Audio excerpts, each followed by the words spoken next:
Buenas, ¿cómo están? Espero que estén todos más que bien. Hoy, la verdad, voy a hablar de este tema que claramente está en el título del episodio.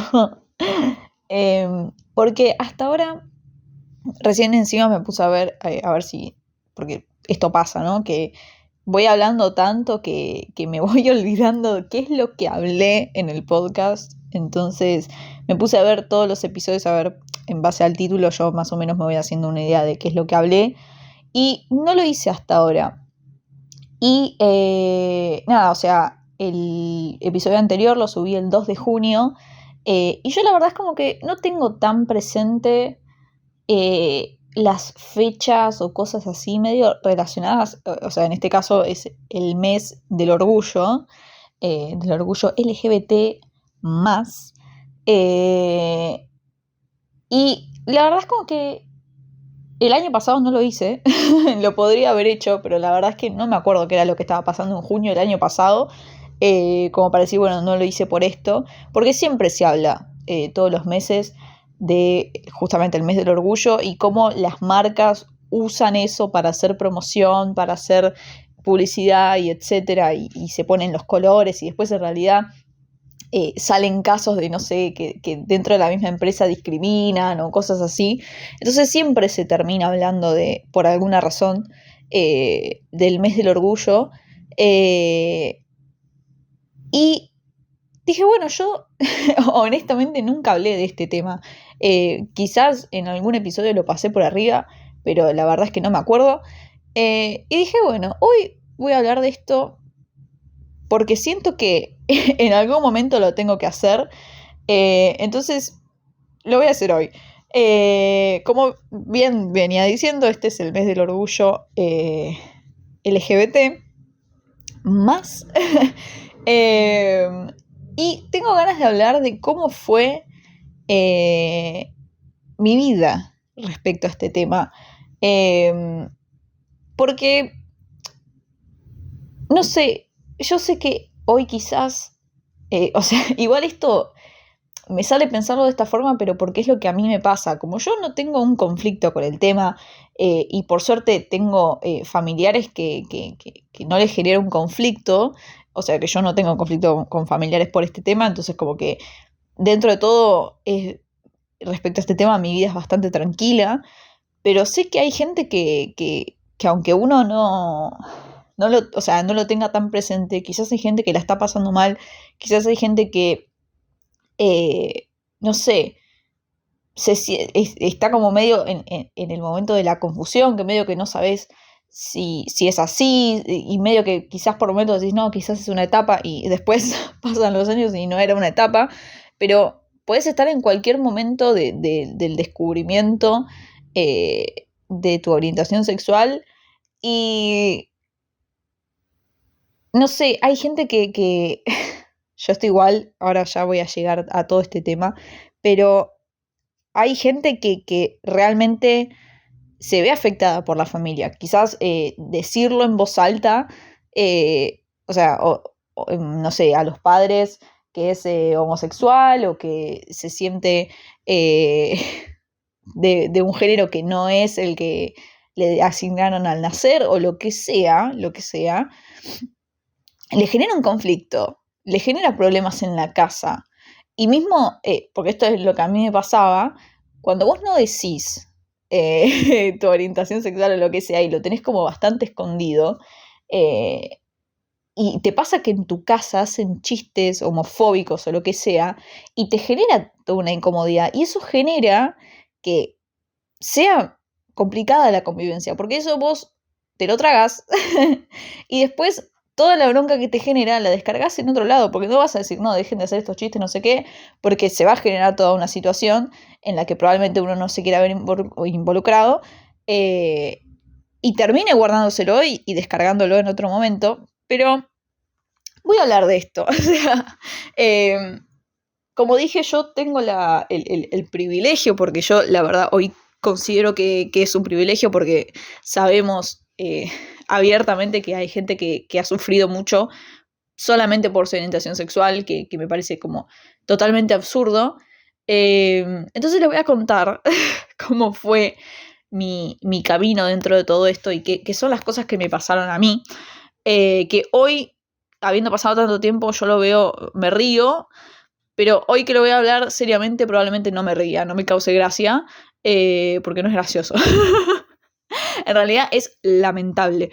Yo, o sea, también creo yo que una de las cosas que me hizo cuestionarme todas estas cosas cuando tenía, no sé si 15, 16 años, era que yo tenía un amigo que en esa época era mi mejor amigo, y que hoy, no sé si estará escuchando esto, no creo que escuche el podcast, aunque sé que me sigue en Instagram y todo eso, si lo está escuchando, nada, o sea, decir que me encuentro completamente orgullosa de esa persona porque es bailarín y es bailarín profesional ya hoy, que cuando teníamos 15 años estaba empezando, y yo siempre me sentí muy orgullosa de ese amigo.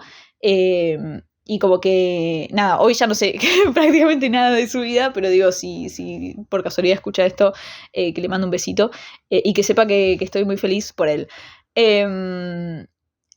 Y lo que venía diciendo es que tener a este amigo que también yo viví de cerca por cuestiones de amistad, todo, no sé si todo su proceso, pero el principio de su proceso de descubrirse a sí mismo, porque él incluso había salido con una chica que era mi mejor amiga, y creo que, si no me acuerdo mal, yo en realidad lo conozco por eso, aunque él iba al mismo colegio que yo, íbamos a distintos cursos, y lo conozco porque él salía con mi mejor amiga. Y después de eso quedamos siendo re amigos porque ellos habían cortado y yo seguí siendo amiga de él, y nos veíamos todo el tiempo y después estuvimos juntos en el curso, etcétera. Después, bueno, yo me cambié de colegio, no sé si habrá terminado ahí, la verdad ya no me acuerdo nada. Pero yo viví de cerca todo ese proceso de su descubrimiento, y cuando me tocó a mí hacer ese proceso, como yo ya había visto lo que era de afuera, yo me hacía una idea de que, primero, que yo ya sabía que lo que me pasaba no estaba mal, entonces nunca sentí esto de, no, pero lo que yo soy está mal y no sé, y cosas de ese estilo. La verdad es que no las sentí porque yo sabía de entrada que lo mío era normal, porque le pasaba a mi amigo también, e incluso me sentía más acompañada todavía. Yo siempre, obvio, a mi amigo lo acompañé siempre en todas estas cosas. Entonces también yo por eso creo que me sentí, dentro de todo, segura cuando me estaba pasando todo esto de darme cuenta que no era heterosexual. Cuestión a mí, todo este cuestionamiento, que esto es lo que más me gusta, la parte que más me gusta contar, llega porque yo estaba en esa época yo miraba muchas series, ahora ya no tanto, pero yo he llegado a ver tipo 2, 3 series al mismo tiempo, tipo, enfermita de las series era yo, y una de esas series que miraba era Orange is the New Black, que si no la conocen, conózcanla, miren esa serie porque es espectacular. Es, bueno, una serie sobre una chica que termina en la cárcel, de Estados Unidos, obviamente, y nada, se relaciona con las mujeres, y es todo, o sea, en su mayoría los personajes son mujeres. Hay muy pocos hombres en la serie, justamente porque es una cárcel de mujeres y todas las que están presas son mujeres. Hay obviamente mujeres trans también. Hay de todo en esa serie, hay muchísima diversidad. Y a mí me pasó, que estaba mirando la serie y, bueno, en la serie no me acuerdo ahora ya tanto, pero estoy casi segura que hay escenas, de desnudos probablemente, y hay escenas sexuales, creo. Ya no me acuerdo, la vi hace muchísimo tiempo. Pero lo más loco es que a mí me pasó sin ver cosas de ese estilo. O sea, yo no me acuerdo qué temporada era, si la 3 o la 4, pero en un momento aparece una actriz, de la nada, era nueva la actriz, o sea, no había aparecido su personaje nunca, y esta actriz era Ruby Rose. en este momento van y googlean a Ruby Rose, por favor, se los pido, porque si no, no van a entender de lo que estoy hablando, de esa hermosa mujer. Y aparece, y yo en ese momento fue como, flipé, porque dije, o sea, ella apareció completamente vestida, o sea, no había, no fue en un contexto de esas escenas de ese estilo, sino que apareció ella normal, no me acuerdo qué estaba haciendo, la verdad, pero apareció y a mí ya internamente me generó cosas, que yo dije, o sea, como que estaba tratando de entender qué era lo que pasaba.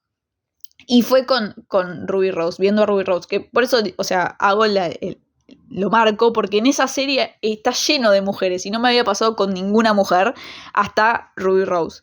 Y ahí, obviamente, cuando uno le pasa esto de que ve a una persona en particular y le genera cosas, empieza todo este momento del cuestionamiento y de ver qué es lo que me pasa. Y yo en ese momento, que es lo que nos pasa a todos igual, pero como que empezamos a hacer desde ese momento para atrás y nos damos cuenta que un montón de cosas que creíamos que eran de una forma en realidad eran de otra. O sea, me refiero a, por ejemplo, en mi caso, mujeres que yo pensaba que las admiraba y que quería ser como ellas, en realidad no era de esa manera. Obvio, puede haber una admiración porque obviamente que era lo que veía yo, actrices. Y era como, bueno, admiro a estas mujeres que llegaron a donde están, no sé qué. Pero al mismo tiempo, no, o sea, en realidad no era tanto eso y tanto yo quiero ser como ella, porque yo la verdad no tenía ganas de ser actriz, honestamente. Sino que me gustaban. O sea, y ahí fue yendo para atrás y los dibujitos y todas las cosas que yo miraba y decía, claro, es que a mí me gustaban estos personajes. Me sentía atraída a esos personajes. No era que yo quería ser como ellos o que, no sé, los admiraba. A mí me gustaban.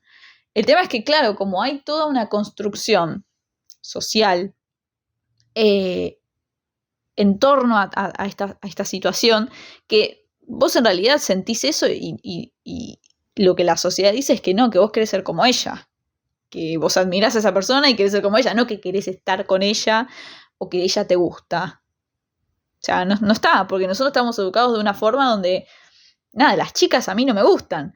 Entonces, nada, todo ese momento de cuestionamiento, que en realidad no me duró tanto porque como, o sea, me di cuenta del toque, o sea, no necesité mucho tiempo para pensarlo y darme cuenta.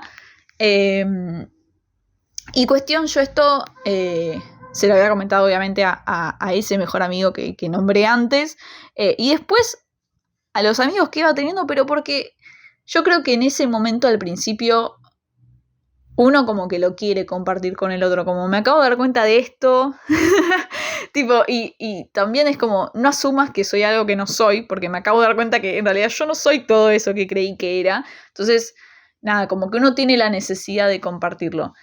Esto yo, con el paso del tiempo, tuve mi salida del closet, que en realidad como que mucho el término no sé, no me gusta, pero se lo fui contando a familiares, tipo, al primero que se lo conté fue a mi papá, y que yo me acuerdo que lo quería matar en un momento porque él agarró y se lo contó a mi abuelo, Rip, mi abuelo, y era como, no, o sea, si lo estás contando a una persona que no lo va a entender, que no lo va a comprender y me vas a traer un conflicto a mí, y aparte como, ¿qué le importa a mi abuelo? Era así, pero hasta mi abuelo se lo tomó bien. O sea, no hubo un rechazo por parte de esta familia. Después obviamente se lo contó, en realidad no me acuerdo si se lo conté yo o se lo contó mi papá, a la pareja de mi papá, que también obviamente, nada, o sea, como está todo perfecto. Entonces, toda la familia de mi papá, más o menos, sabía de esta situación. Y la familia de mi mamá, no. Y acá viene el contexto y la parte fea de la historia, obviamente. Y es que mi madre es una persona que, ahora ya no tanto, pero en esa época iba mucho a la iglesia evangélica. Obviamente, la iglesia evangélica creo yo que es incluso peor que la iglesia católica en cuanto a los mandatos y las cosas que tenés que hacer y lo que está bien y lo que está mal.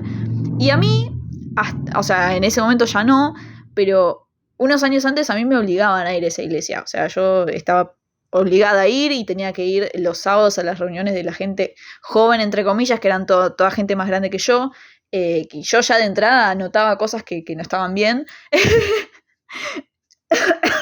Casi me muero. Y que no me gustaban, y manejos y cosas así. Entonces yo, para mí había sido difícil ya de entrada decirle a mi mamá, no quiero ir más, porque sabía que me iba a traer un conflicto, pero por suerte no fue tanto conflicto, y dejé de ir a esa iglesia. Entonces mi madre en esa época, si no me equivoco, seguía yendo, pero cambió de iglesia, iba a otra, pero es lo mismo, es la misma mierda, pero ubicada en distinto lugar del país. Era lo mismo. Y por ende, obvio, yo retomo el ejemplo que había dado al principio porque era algo que me pasaba a mí. Yo en esa casa con mi mamá y su pareja y mi hermano, que a mi hermano no lo meto en esto, pero mi hermano estaba ahí, y el resto de esa familia siempre fueron personas que hacían chistes homofóbicos o lo que sea, y era, o sea, a mí me generaba una sensación, una situación, una sensación de incomodidad, de yo no quiero estar acá, no quiero estar pasando por todo esto, y yo obviamente no era como, bueno, dejen de hacer esto porque yo soy así, no, o sea, no era un escenario posible. Entonces, a mí me pasaba eso, yo me guardaba todo y después terminaba explotando con otras cosas, pero en realidad lo que a mí me dolía era todo eso.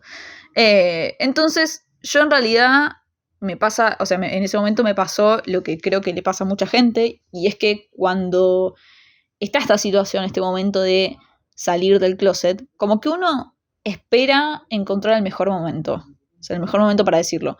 Y en realidad yo con esto aprendí que no existe el mejor momento, no hay un mejor momento para decirlo. O sea, cualquier momento, cualquier situación va a ser lo que tenga que ser, o sea, no hay el mejor momento para decirlo. Y a mi mamá yo se lo terminé diciendo en el medio de una discusión porque yo, no solamente con este tema, sino con un montón de cosas más, sentía la no aceptación, el rechazo por parte de ella hacia mí y hacia lo que yo era. Entonces, a mí me pasaba que yo tenía, o sea, por explicarlo de alguna forma, dos familias. Una familia que me aceptaba y una que no. Y la verdad, eso a mí me terminó llevando a que a día de hoy, en realidad, yo tenga más relación con una familia que con la otra. Entonces, a mí, obviamente, eso no es que me guste o lo que sea. A mí me dolía un montón en esa época. Entonces, era como, ¿cómo puede ser que toda esta familia a mí me acepte y vos no seas así? O sea, que vos no me aceptes. ¿Cómo puede ser? Entonces, lo que pasó fue que en el medio de una discusión, yo agarré y se lo dije. Y se lo dije así, o sea, yo hay gente, creo que se lo dije así, yo hay gente con la que puedo hablar de un montón de cosas que con vos no. Y ella se quedó como, bueno, o sea, me acabas de tirar una que me duele. Y ella empezó a preguntar sobre qué, y yo se lo dije. Y ese mismo día, o sea, después de eso no se habló más, terminó el tema ahí, como que se quedó en shock, y terminó la cosa. Pero ese mismo día, a la noche, me terminó llevando a una iglesia, no sé, pensando que me iba a cambiar algo, que han pasado los años y no ha pasado nada. Que yo hoy, es lo que decía antes, hoy me río de esa situación, pero en realidad es muy violento. O sea, obligarte a ir a una iglesia porque lo que vos sos está mal, entonces Dios te va a escuchar o sea, Dios va a escuchar lo que está pasando y te va a cambiar porque vos estás mal. Entonces, nada, es bastante violento. Pero, por otro lado, yo pienso que soy bastante privilegiada de que a mí lo que me pasó fue que me llevaron a una iglesia, que en realidad a mí me chupa un huevo, aunque sea violento, y no me hayan pegado, no me hayan echado a mi casa, no haya pasado por un montón de cosas que lamentablemente hay gente que a día de hoy pasa. Y nada, o sea, después de eso, obvio, el conflicto era ya directamente visible. O sea, no era que lo estaba viviendo yo sola internamente, de que yo sé que esta gente no me acepta y me la estoy bancando sola, sino que ahora todos directamente, bueno, o sea, está sobre la mesa, todos sabemos que no te aceptamos, bancátela. Y eso obviamente me trajo un montón de conflictos, me trajo ansiedad, me trajo un montón de cosas. Y acá es donde yo creo que fue literalmente lo mejor que me pudo haber pasado en esa época, es que yo había empezado a ir a una psicóloga por todo el tema de la ansiedad, claramente, y un día que tuve un ataque de pánico en el secundario, y en los secundarios No sé los privados cómo funcionará con este tema, pero en todos los secundarios públicos, no sé si todo el día, todos los días, porque la verdad es que me acuerdo como que no era así, sino que estaba algunos días un psicólogo.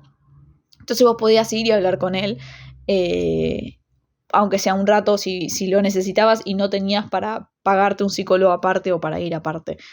Y cuestión que a mí me agarra ese ataque de pánico y me ofrecen del colegio ir a hablar con el psicólogo y yo le digo, en un principio le digo, no, o sea, yo voy a un psicólogo aparte, o sea, nada, no es algo nuevo.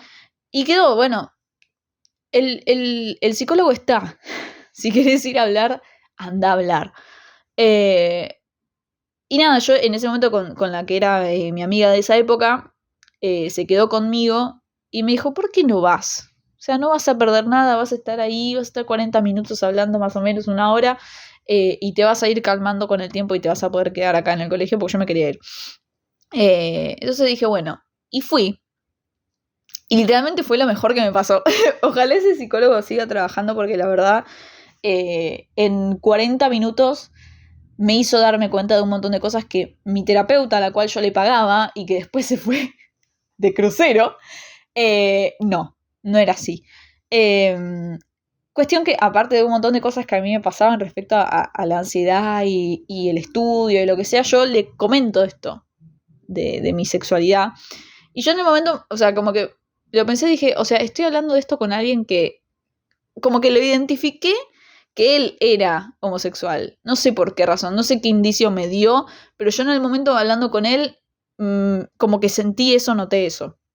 Entonces fue incluso mejor todavía poder hablar con alguien que está en la misma que yo sobre las cosas negativas que tiene esto.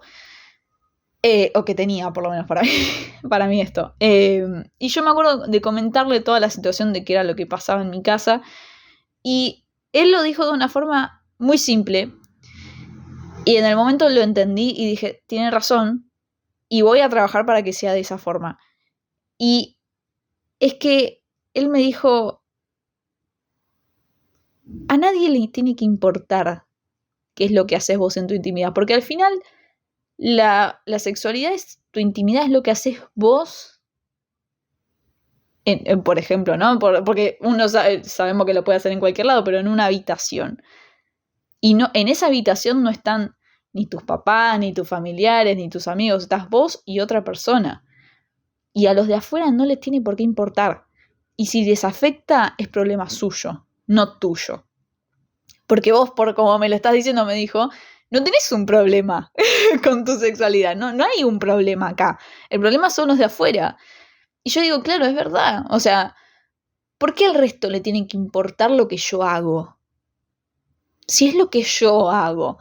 Y después, obviamente, con el paso del tiempo uno va aprendiendo cosas, porque es así la vida, y se da cuenta que a la gente que en realidad le afecta y tiene un problema con la sexualidad del otro es porque hay cosas que no tiene solucionadas esta persona en particular, suyos, y por eso ve en el otro cosas que no tiene solucionadas y le molesta. Entonces, obvio, me lo dijo y yo dije, claro, tiene razón. Y yo en ese momento, yo ahí ya era más grande, tenía 17, me acuerdo que dije, sí, yo voy a trabajar para que sea así, para que a mí no me importe que la gente que no me acepta no me acepte. Y convivir con eso. Y la verdad, hoy es así. Yo hoy, honestamente, porque lo digo de verdad, no sé qué es lo que siente esa parte de mi familia en cuanto a mi sexualidad. Y no me importa. Que piensen lo que quieran. Y si tienen un problema ellos, no yo. Porque la verdad, a mí hoy me es irrelevante lo que opinen de eso. Y es así, o sea, y ni siquiera lo digo desde la bronca ni nada, o sea, es como que no me produce nada lo que puedan llegar a opinar, pero nada de nada. Hoy incluso yo también, todos los chistes que tengan que ver con eso, dependiendo igual el chiste y el contexto, no es que me afecten. O sea, la verdad como que también es otra cosa que me da lo mismo. Y también entiendo que muchas veces es un chiste. No sé, obvio, repito, dependiendo del contexto, dependiendo quién lo hace, dependiendo de la forma y dependiendo del chiste en sí mismo. O sea, no es todo válido. importa mucho el contexto y el chiste en sí, porque hay muchas cosas que terminan siendo súper violentas. Pero nada, o sea, esa fue como mi experiencia con este tema, que hoy como que, nada, ni siquiera lo trato en terapia porque no tengo ni siquiera un problema con esto, ni algo para hablar, es como que yo soy lo que soy y listo. Ah, bueno, y otra cosa, yo esto no lo dije, no me acabo de dar cuenta, menos mal que dije eso. Porque yo cuando empecé a ir a la psicóloga, no a la que voy ahora, sino a la que fui cuando tenía todo este tema de la ansiedad a los 17, en realidad funcionaba como, que esto es rarísimo, funcionaba como un contrato, me dijo esa terapeuta, porque yo era menor de edad. Entonces, no era que yo iba y yo pagaba y yo era la que contrataba el servicio. Ella lo veía como un servicio encima. Cada vez que hablo, pasa el tiempo, me parece todo mucho más raro. Iba mi mamá, como que mi mamá fue la primera sesión, entre comillas, y planteó las cosas que a ella le hacían ruido. No las que a mí me molestaban y las razones por las que yo iba. Porque yo, a ver, tenía ganas de ir a la psicóloga porque no sabía cómo manejar la ansiedad y no tenía herramientas. Y yo quería ir para eso, para poder manejarla mejor y para poder vivir con ella, porque no es algo que se va, es algo con lo que hay que aprender a vivir. Entonces, ella planteó sus cosas, o sea, lo que ella creía que yo tenía que hablar. Entonces, una de las cosas, claramente, que a ella le perturbaban, era mi orientación sexual. Entonces ella se lo planteó. Yo todo esto me lo enteré después. O sea, ella lo planteó todo en la primera sesión, yo no tenía ni idea de qué era lo que habían hablado, porque tampoco me lo podía decir mi mamá, o sea, quedaba como medio confidencial, ponele. Entonces yo después tenía toda una serie de sesiones con la psicóloga y ella hacía un diagnóstico y se lo daba a mi mamá, no me lo daba a mí. Entonces cuando a mi mamá le dan el diagnóstico y ella me lo cuenta, yo digo, no, o sea, te dijo cualquier cosa. Porque una de las cosas, porque ahí es cuando ella me dice que a ella le preocupaba toda esta situación de la sexualidad y no sé qué, la psicóloga le dijo a mi mamá que yo no era bisexual. Y yo me quedé tipo, ¿por qué te dijo eso? Y yo ahí, obviamente, que empiezo a hacer todo un recorrido de todas las sesiones que tuve y de qué era lo que yo hablé. Y yo nunca le había hablado de mi sexualidad, nunca le hablé de la situación que yo tenía en mi casa, nunca le hablé de la no aceptación, nunca le hablé de todas esas cosas, porque obviamente me dolían y lo quería manejar a mi manera, y como que no pensé que eso podía ser un causante de la ansiedad que yo tenía. Entonces nunca lo hablé. Pero también, por otro lado, yo nunca lo hablé porque nunca tuve un conflicto yo con ese tema. Yo las dudas las había tenido años antes y ya estaba todo solucionado y yo ya sabía lo que yo era. Entonces era como, ¿para qué voy a venir a hablarte de esto? Si no me interesa hablarlo. ¿De qué te voy a hablar? No hay conflicto, no hay nada para contarte. Entonces, claro, empiezo a hacer todo un recorrido y le digo a mi mamá, claro, ella te dijo eso, pero porque nunca le hablé de nada de ese tema. Y en ese momento con las personas que las personas que a mí me gustaba, era un hombre.